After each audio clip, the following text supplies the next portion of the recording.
Mateo capítulo 8, porque Mateo capítulo 8, ¿saben? Es quizás el capítulo más emblemático de los milagros de Jesús, ¿no? También en 9 está. Los milagros de Cristo aparecen en todo el libro de Mateo, hermanos, ¿eh? Eso lo sabemos. Pero Mateo ahí en el 8 nombra 5 milagros, ¿eh? Quizá alguno de ustedes encuentre alguno más, pero 5 milagros. Y en esos 5 milagros vamos a tomarlo no para explicar los 5 milagros, porque no viene al caso, sino para mostrar que el Señor mostró las señales, y que el Señor en definitiva con los milagros está refrendando que Él es Cristo, ¿no? Que Él es Dios, que tiene poder en la tierra como en el cielo, porque ustedes saben que hablaban muchos, pero no mostraban las señales. ¿Mm? Las señales las mostró el Señor Jesús. Así que dice, háganme cualquier cosa, díganme, che, se escucha abajo, que esto, que lo otro, porque ya tengo que cambiar de dispositivo. Dice en Mateo 8, así, cuando descendió Jesús del monte, le seguía mucha gente, y aquí vino un leproso, y se postró ante él diciendo, Señor, si quieres puedes limpiarme. Y Jesús extendió la mano y le tocó diciendo, quiero ser limpio. Y al instante la lepra desapareció. Entonces Jesús le dijo, mira, no lo digas a nadie. Si no ve, muéstrate al sacerdote y presenta la ofrenda que ordenó Moisés para testimonio a ellos, la ofrenda de purificación. ¿Se acuerdan, no? Que está en el Antiguo Testamento.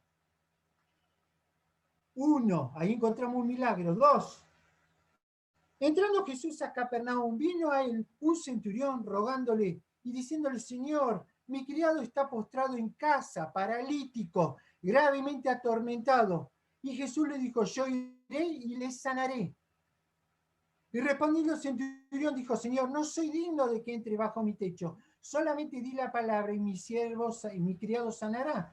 Porque también yo soy hombre bajo autoridad y tengo bajo mis órdenes soldados y digo a este ve y va, y al otro ven y viene, y a mi siervo hace esto y lo hace. Al oír Jesús se maravilló y dijo a los que le seguían, de cierto digo que ni aún en Israel he hallado que tanta fe. Yo digo que vendrán muchos del oriente y del occidente y se sentarán con Abraham, Isaac y Jacob y en el reino de los cielos. Mas los hijos del reino serán echados, bueno, a las tinieblas, etc., ¿no? Entonces Jesús dijo, versículo 13, al centurión, ve, ¿y cómo creíste que se ha hecho? Y su criado fue sanado en aquella misma hora. Creyó con fe, y el milagro fue hecho. Vamos al otro. Vino Jesús a casa de Pedro y vio a la suegra de este postrada en cama con fiebre y tocó su mano y la fiebre la dejó y ella se levantó y le servía.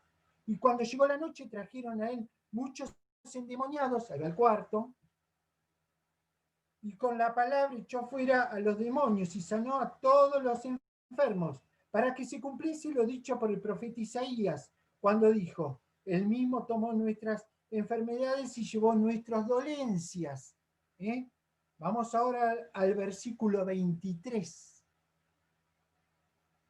Y entrando en la barca, sus discípulos le siguieron, y aquí que se levantó en el mar una tempestad tan grande que las olas cubrían la barca, pero él dormía. Y vinieron sus discípulos y le despertaron diciendo, Señor, sálvanos que perecemos. Y él le dijo, ¿por qué teméis, hombre de poca fe? Entonces levantándose reprendió a los vientos y al mar e hizo grande bonanza. Y los hombres se maravillaron diciendo, ¿qué hombre es este que aún los vientos y la mar le obedecen? Quinto milagro, ¿no? Y así sucesivamente. Bueno, yo tomé algunas consideraciones para compartir con ustedes en pocos minutos, hermano. En pocos minutos para que nos quede en forma ligera, amena, tal vez, algún pensamiento de los milagros de Cristo en Mateo. Bueno, hay algunas características importantes. ¿Por qué? Porque de estos 5 milagros, el leproso nos habla de qué? Del pecado. Acuérdense que la lepra, todos lo sabemos, y si ustedes no lo saben, hermano, la lepra tipificaba en la antigüedad ¿qué? Al pecado. La persona se iba desgajando, de a poco le iba tomando todas las extremidades, se convertía lamentablemente en un monstruo hasta que se moría. Estaba en una casa apartada, no podía estar más en la casa, por más que le cambiaron los utensilios, la sábana, lo que sea, no podía estar más en ese lugar con la familia, tenía que vivir en cuevas o en casas entre comillas, ¿no? En la cual había otros leprosos, y cuando pasaba algún transeúnte por el camino, decía, voy a ir a esta casa, pedí un vaso de agua, tenían que salir con una campana y decir leproso, leproso. ¿Se acuerdan de todo eso, no? ¿Por qué? Porque tipificaba una enfermedad que de a poco se iba comiendo a la persona. Eso lisa y llanamente nos habla a lo largo de la Biblia de tapa a tapa de qué, hermano, del pecado. Así es el pecado, ¿eh? El pecado entra en la vida de las personas, y si coqueteamos con el pecado, ¿quién dice que el pecado es amargo? A ver, levante la mano y diga que el pecado es amargo. ¿Es malo? Sí, pero ¿es amargo el pecado? No. ¿Es dañino para nuestra vida? Sí, por supuesto, pero es dulce, hermano. Si no, no caerían tanta cantidad de personas. Es así. De a poco va comiendo esa gangrena a la persona, si coqueteamos con él, y la persona termina como muerta. Es así. Lo dice la palabra y no lo digo yo. Entonces, el leproso tipifica ¿qué? Al pecado. El milagro sobre el pecado solamente lo puede realizar ¿quién? Cristo. El centurión tipifica al pagano, porque era un romano. Si bien el Señor salvó, di la palabra y todo lo demás, pero el Señor salvó ¿a quién? A un romano, un pagano. El Señor por sobre los paganos, y le hizo milagro a un pagano, de los cuales los fariseos y los importantes de Israel huían, ¿se acuerdan? ¿No? 3. El Señor hace un milagro ¿a quién? A la enfermedad, porque la suegra de Pedro tenía una enfermedad y estaba a punto de morir, volaba de fiebre, y el Señor toca el manto de aquella mujer piadosa, y la mujer al instante, ¿qué hace? Le sirve. El Señor hace un milagro sobre las huestes, sobre los demonios, le traían los demonios y los demonios eran sanados. El Señor también ¿de qué? De los que no se ven, porque no tenemos peleas contra sangre ni carne, dice la palabra, sino contra huestes espirituales de maldad. El Señor allí también. Y el Señor, quinto milagro, es el Señor de que de la naturaleza y de la creación, en la tormenta, ¿no? En la tormenta. Bueno, pero ahora hay un común denominador en todos ellos. ¿Cuál es? La fe. Sin fe es imposible agradar a Dios, dice la palabra. La fe es la llave, hermanos, ¿para qué? Para que el milagro se desarrolle. Ahora todos ellos vinieron como, teniendo fe de una persona, un hombre y una mujer de Dios que tienen fe, actúan de esta manera. ¿Cuál? El leproso adora, se tira a los pies, y adora, y el Señor le dice, bueno, andá y mostrate al sacerdote para que el sacerdote, de acuerdo a la ley mosaica, te limpie. ¿Saben cuánto aparecían? Casi ninguno. Lo tuvo que limpiar. ¿Por qué? Por el poder de Dios. Adora. El centurión, ¿qué hace? Se humilla. Di la palabra y mi siervo sanará. Un hombre de mucho dinero, los principales sacerdotes, los principales judíos se habían parado delante de la presencia de Jesús y le dijeron, es digno. Querían transar con Cristo. Mirá, te vamos a decir una cosa. Es digno de que lo ayudes. ¿Sabes por qué? Porque nos construyó una sinagoga, la sinagoga de Capernaum. Había puesto la plata del centurión. Es digno. Y el centurión que dice, no, no soy digno. ¿Vieron lo que es un corazón que se relaciona con el Creador con fe? Dice, no, no soy digno. Delante de tu presencia no soy digno. Por eso agarra y se humilla. ¿Y qué dice Jesús? Ni aún en Israel he hallado tanta fe. Di la palabra. Yo sé que si vos decís la palabra por allá, mi siervo va a sanar. Se humilla, adora el primero. El segundo se humilla. La suegra, ¿qué hace? Con un corazón reverente. Le sirve, hermano. ¿Qué es lo que tenemos que tener con nosotros? Cuando el Señor hace un milagro en nuestra vida, cuando el Señor cambia nuestra vida, cuando el Señor transforma nuestra vida, no podemos decir así. Miren, nosotros, ¿saben qué? Hace cosa de un año fuimos a ver una chica que estaba literalmente endemoniada, 2 años atrás. Los padres se congregan con nosotros. Yo decía, creo en esas cosas, por supuesto, pero no se daba en la iglesia. Eso no se estaba dando. Y el padre me dijo, mi hija está endemoniada a las 4 de la mañana, me habla con voz ronca. Bueno, está bien, puede ser, pero ¿no será que no tendrá que ir a un neurólogo, no tendrá que ir a un psicólogo, le decíamos, no sé, mi hija, fui yo. Y le digo, hermanos, que yo vivencié todo eso. ¿eh? La persona se revolcaba en el piso, hablaba con voz ronca, escupía al padre, a mí me decía de todo, barbaridades. Al poco tiempo le hizo bien la palabra, el demonio se asustó, pero no se iba, lo llevaron ni a una iglesia pentecostal, que los hermanos pentecostales, lo digo con conocimiento de causa, trabajan muy bien, no sé si todos, pero muchos de ellos, la iglesia de Bursaco 25 de mayo tiene conexión con unos pentecostales de más atrás, Lonchan. Bueno, dicho esto, ustedes saben que la chica le cantaron, se le fueron los demonios, gritaba, ¿eh?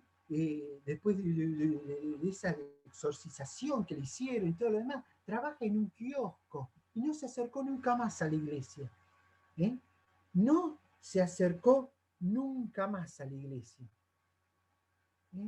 O sea, recibió un milagro, porque fue un milagro. Los demonios la dejaron, ¿y qué pasó? No le sirvió al Señor, porque no se convirtió. Le sirve, 3, le obedecen los demonios, salen, tiemblan.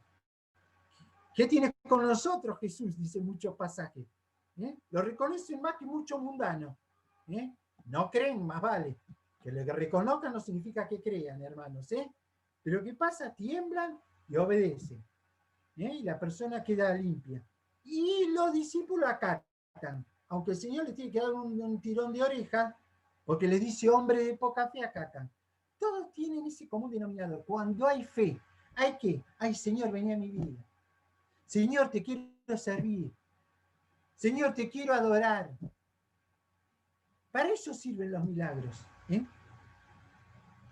Dice Hebreos 11:6, no lo busquen, la nueva versión internacional. En realidad, sin fe, dice la palabra. En realidad, sin fe, es imposible agradar a Dios, ya que cualquiera que se acerca a Dios tiene que creer que Él existe y que recompensa a quienes lo buscan, o que es galardonador de los que lo buscan, como dice la versión 1960, ¿no? Que Él recompensa a quién? Al que maneja fe, hermano. Si no tenemos fe, es imposible abrir las puertas de la gracia. Es imposible, hermano. Con el razonamiento que tengamos, por más que sea un razonamiento bastante óptimo, bastante macanudo, si voy sin fe delante de la presencia de Dios, no puedo obtener absolutamente nada. Los milagros de Dios no se van a abrir en tu vida. Las puertas para una vida llena de bendiciones no se van a concretar, hermano, porque es necesario que venga vos y yo con fe delante de la presencia de Dios. Ahora, tengo que hacer un paréntesis aparte, porque no quiero hablar tanto de los milagros, porque les dije que iba a hacer un comentario quizás al pasar o un estudio ligero de este tema. Paréntesis aparte. Es imprescindible que el cristiano se fortifique y que el cristiano se solidifique y que el cristiano eche raíces aquí en la palabra de Dios, hermano. Miren, estoy convencido que los milagros son un hermano menor. ¿De quién? De la palabra de Dios. ¿La palabra y los milagros van en forma mancomunada juntos? Sí. ¿Es una asociación explícita? Sí, hermano, seguro que sí.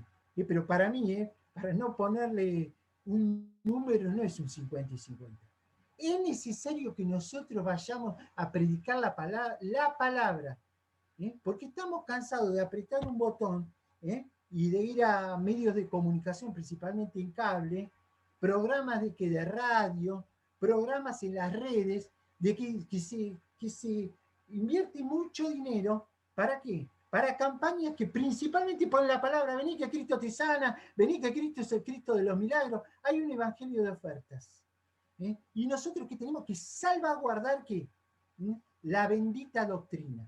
Por eso es importante que los creyentes hablemos la palabra. Que digamos que el Señor trajo milagros, por supuesto que sí, porque con los milagros el Señor mostró las señales. Pero principalmente el Señor habló.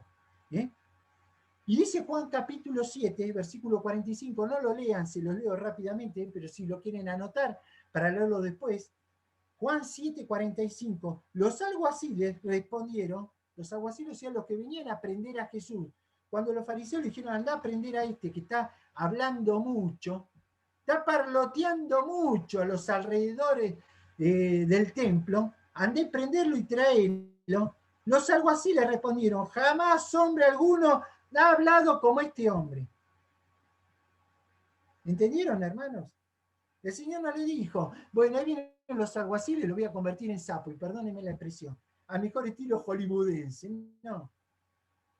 El Señor seguía hablando, y los alguaciles vinieron delante de los principales sacerdotes, y le dijeron, ¿saben qué? Jamás hemos escuchado hombre alguno que hable con qué, con semejante poder y autoridad como habla este hombre.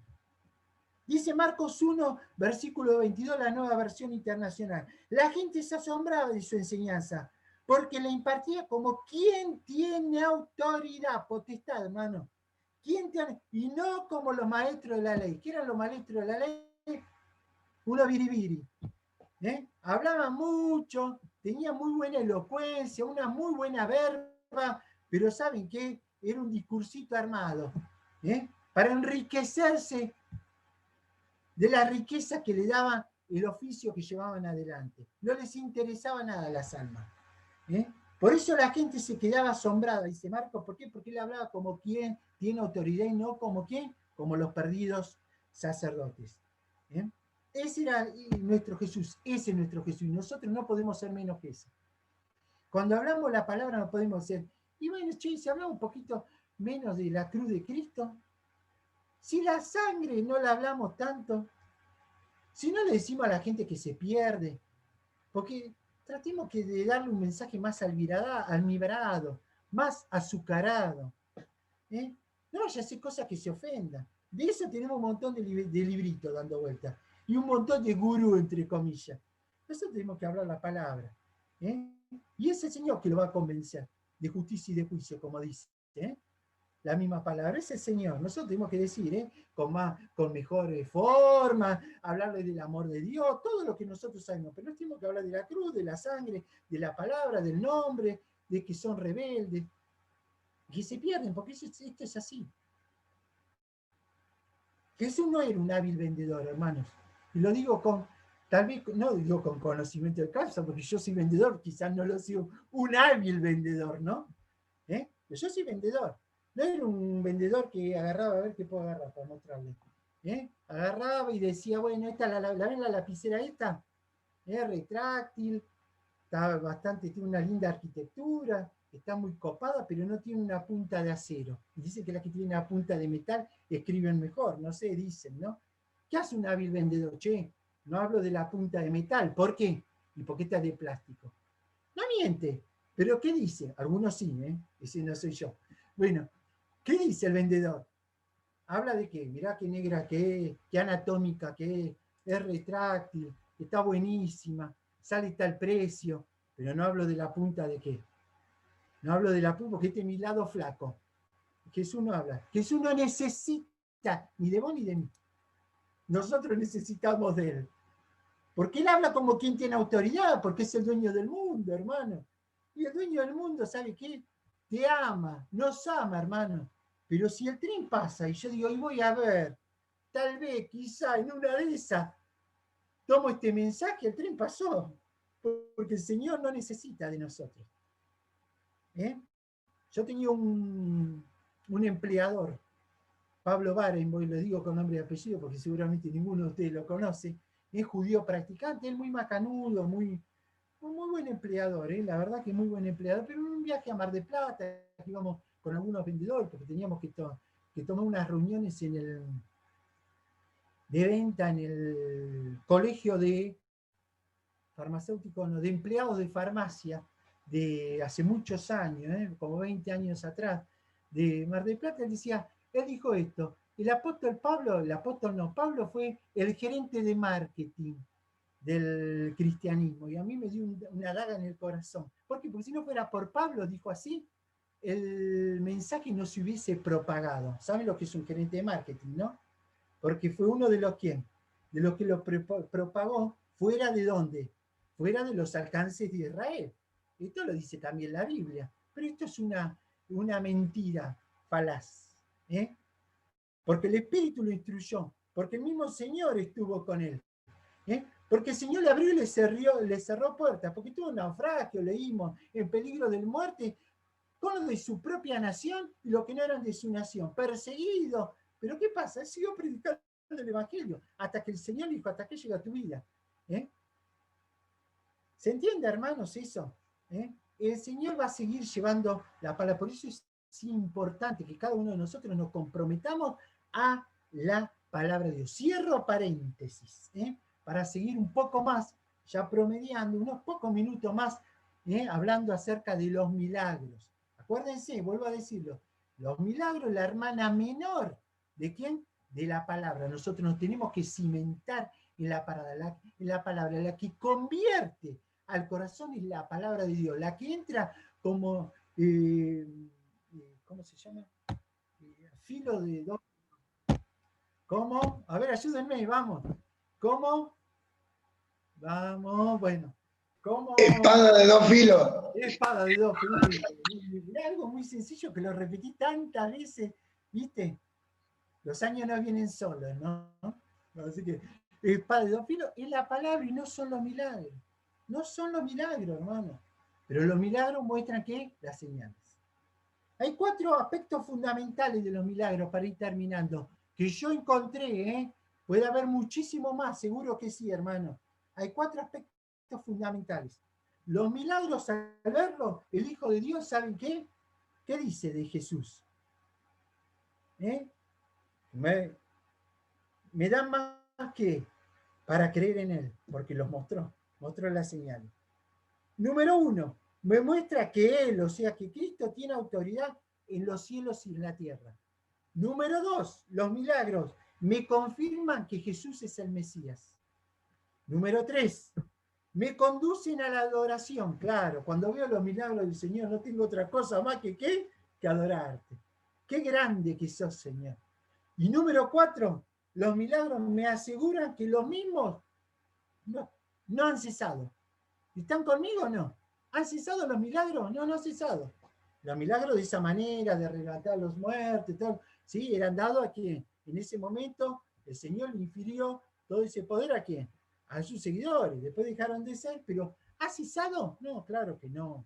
El Señor sigue haciendo milagros. Y grandes milagros. Usted y yo, hermano, usted y yo somos milagros de Dios. Número 1, entonces, me muestran que Él tiene autoridad en los cielos y en la tierra. Los milagros, entonces, me muestran la autoridad que tiene Cristo, ¿dónde? En los cielos y en la tierra. Dice Mateo 28, 18. No lo lean, se lo leo rápidamente. Acercándose Jesús les dijo, en ese precioso capítulo, el 28 es el capítulo en el cual los manda a predicar, ¿se acuerdan, no? Acercándose Jesús le dijo, toda autoridad, escuchen esto, toda autoridad me ha sido dada ¿dónde? En el cielo y en la tierra. Dice Juan 3:35, el Padre ama al Hijo y ha entregado todas las cosas ¿dónde? En su mano. O sea, esta palabrita toda se da tanto en un texto como en el otro. ¿Por qué? Porque los milagros de Cristo, de los cuales dijimos que no han cesado, Él tiene toda, ¿qué, hermano? Toda autoridad. Toda autoridad. Debo confiar plenamente en Él, hermano. Debo confiar plenamente en Él.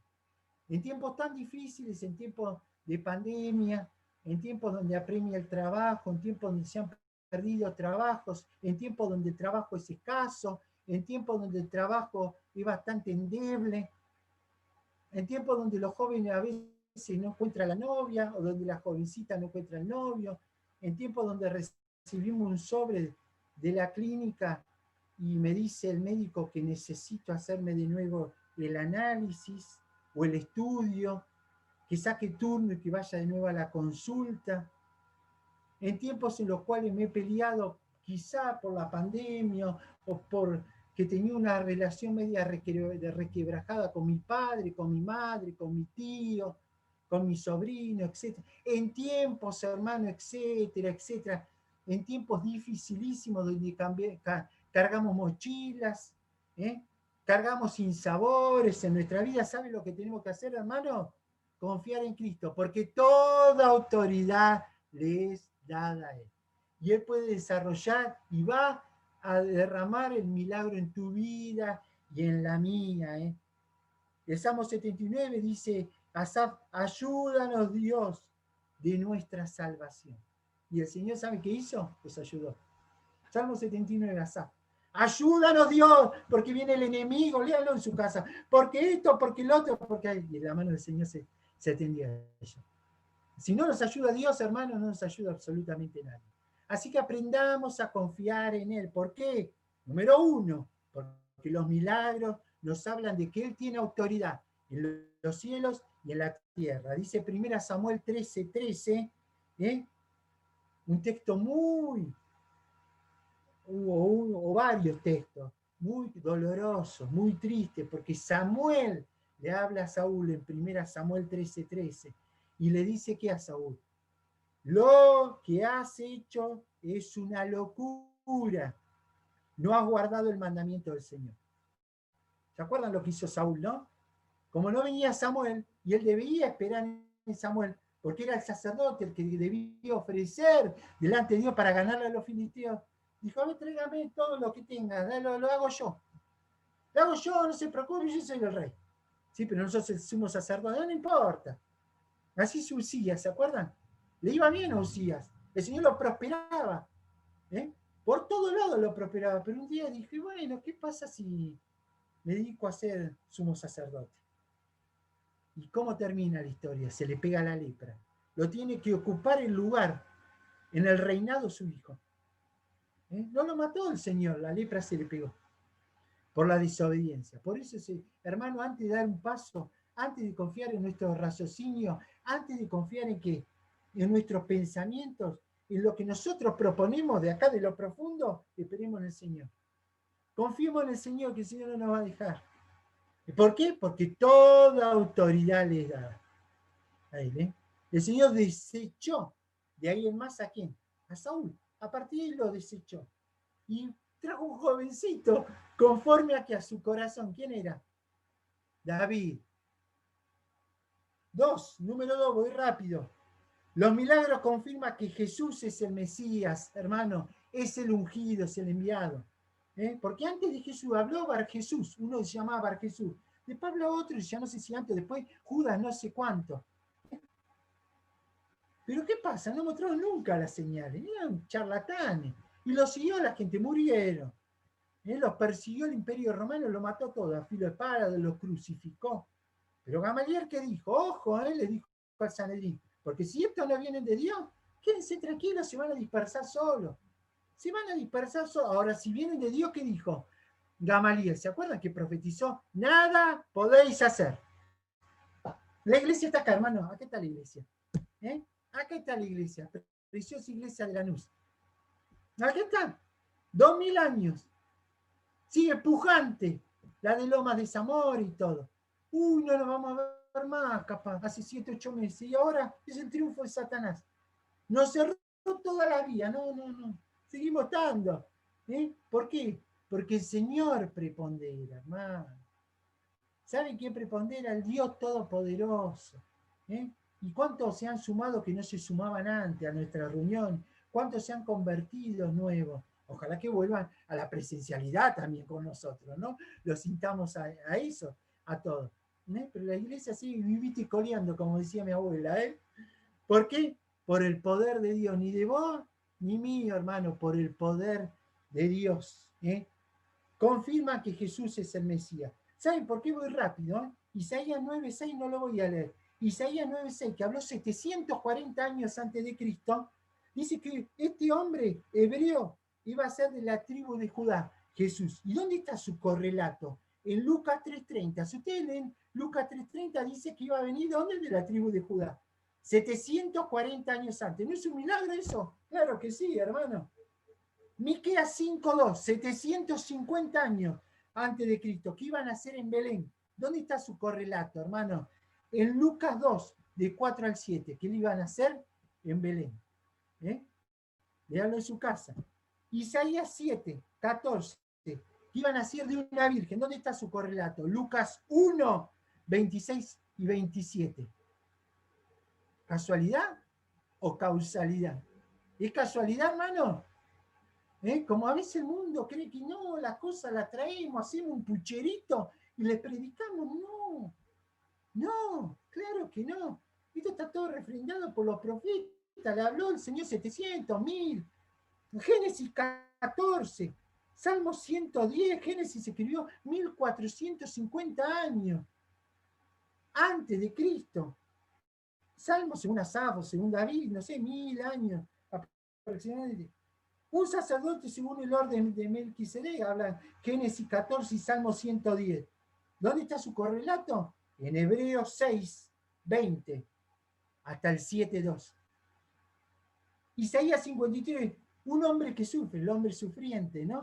¿Dónde está su correlato? En Marcos 15, en Mateo 27, y podemos seguir. La lista es larga, hermanos, todos milagros. Número 2, entonces, confirman los milagros que Jesús, que es el Mesías, el ungido de Dios. Número 3, y ya voy terminando. ¿Me conducen a qué? A la adoración.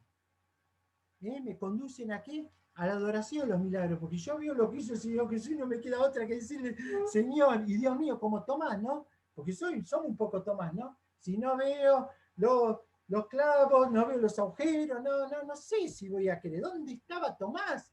Ese día siempre nos preguntamos, ¿qué estaba haciendo? Estaba dudando, hermano. No es que fue a hacer las compras. No. Voy al chino, muchachos, ahora vengo. ¿Le dijo así? No. Estaba dudando. Y volvió. Le pesaba en la conciencia. Y le dijo, hemos visto al Señor.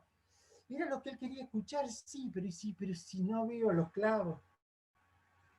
Si no veo las manos horadadas y los pies horadados, no voy a creer. ¿Y qué le dijo el Señor? Debes creer. Nosotros al ver los milagros creemos. Creemos en que Jesucristo es ¿quién? Es Dios. Es Dios, hermano. Y además lo tiene que ver a lo largo de su vida, no solamente agarrar la Biblia. Yo te he hecho un vistazo atrás lo que era hasta los 18 años, en Flores. Daba los pasos cambiados. 18 años y parecía un tipo ya de 30. Una vida abandonada completamente. Andaba siempre por la sombra, nunca por la claridad. Y el Señor me sacó de ahora con 49 años. Sé que parezco más joven, ¿no? Se ríen. Bueno, con 49 años, 30 y pico de años después, me doy cuenta de dónde me sacó el Señor. Soy un milagro. Pero no por mí, hermanos, sino por la gracia de Dios. Y por la gracia de Dios soy lo que soy, decía el apóstol. Mateo 22, 37 al 39, dice la Nueva Versión Internacional, se lo leo rápido. Ama al Señor tu Dios con todo tu corazón, con todo tu ser, con toda tu mente. Dice Jesús, este es el primero y el más importante de los mandamientos. Y el segundo se parece, dice Jesús. Ama a tu prójimo como a ti mismo. Ama, hermanos. ¿Por qué? Porque adorar es eso, en definitiva. Adorar a Dios es brindarle nuestro amor, nuestra reverencia, nuestro servicio, nuestra devoción. Lo primero que nos pide el Señor es amarlo a Él. ¿Es así o no, hermano? Para que vos tengas una vida de oración, una vida de servicio, una vida de devoción, lo primero que tengo que hacer es amarle a Él. ¿Se acuerdan cuando Pedro se va y dice, soy un fraude, no vuelvo más? Este grupo no me corresponde, y capaz que yo no soy correspondido con este grupo, no vuelvo a mí, se llevó un par de discípulos y siguió la pesca, ¿no? Y vuelve la pesca maravillosa, la pesca del final de Juan, la del final de Juan, cuando él dice, no sirvo para ser apóstol, soy un fraude. Le he fallado al Señor, lo mejor que sé hacer es pescar. Tenía una pequeña empresa pesquera y se vuelve y arrastró con él a unos discípulos, ojo con eso, arrastró con él a unos más. Bueno, pero eso paréntesis aparte. Y el Señor, que es todo amor, se presenta ¿dónde? En la playita con el pescado, asando el pescado, ¿no? Y le dice Pedro, ¿me amas? Las 3 veces por las 3 veces que le negó. ¿Me amas, Pedro? Y él le dice, sí, te amo, claro que sí. Bueno, ya me va a dejar de preguntar. Por segunda vez, ¿me amas, Pedro? Sí, claro que te amo. Y por tercera vez, y le abre el corazón, Pedro, y le dice, Señor, tú lo conoces todo. Yo te amo, Señor. ¿Y qué le dice Cristo? Acá está la cuestión de lo que queremos considerar. ¿Qué le dice Cristo? ¿Eh? Le dice, me amas. No le dice, ama las almas. ¿Amas a los perdidos? ¿Le dice eso? No. Le dice, ¿me amas, Pedro? Sí, ¿por qué me amas? Anda, ¿eh? Y lleva el mensaje. Y sé pescador de hombres. Anda y lleva adelante los corderos, ¿no? ¿No le dice así? ¿Eh? ¿Me amas, Pedro? Apacenta a mis corderos. Pero después, primero amame a mí. Hermano, le adoramos al Señor si lo amamos. Si lo amamos al Señor, hacemos todo. Le servimos, adoramos, no queremos faltar a la iglesia. ¿Eh? A pesar de las circunstancias, las inclemencias, no tengo un mango en el bolsillo, me duele la pierna, lo que fuere, voy, sirvo. Porque amo al Señor. El Señor se lo dijo, no lo dijo bien claro, amame primero a mí. Y el segundo mandamiento es muy parecido a este, amate al prójimo. Pero primero amame primero a mí.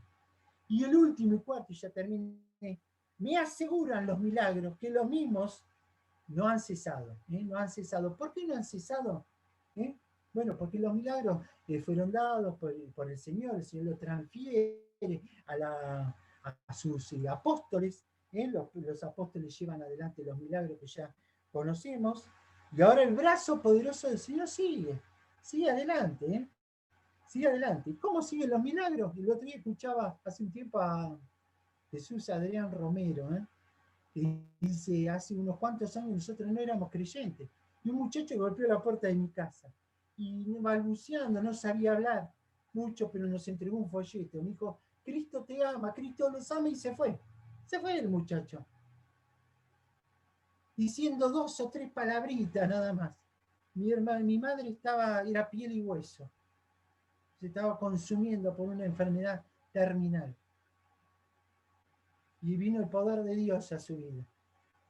No solamente cambió a la madre, sino cambió a toda la familia. Jesús Adrián Romero tiene canciones preciosas, ¿no? Un mensaje muy lindo, un gran hombre de Dios también. ¿Cuántos pueden dar testimonio de estas cosas? ¿Cuántos pueden dar testimonio? ¿Se acuerdan de Haggerty, no? Que decía, lloraba Haggerty. ¿Se acuerdan del misionero, no? Que estaba en la puna, si no me equivoco. Oraba varias veces y no tenía para comer. Y alguien me golpeaba la puerta y me entregaba una canasta llena de comida. Así es nuestro Señor. Es el milagro del Señor. Si uno toca partir, quédese tranquilo, hermano, que nuestra vida va a los brazos de Él.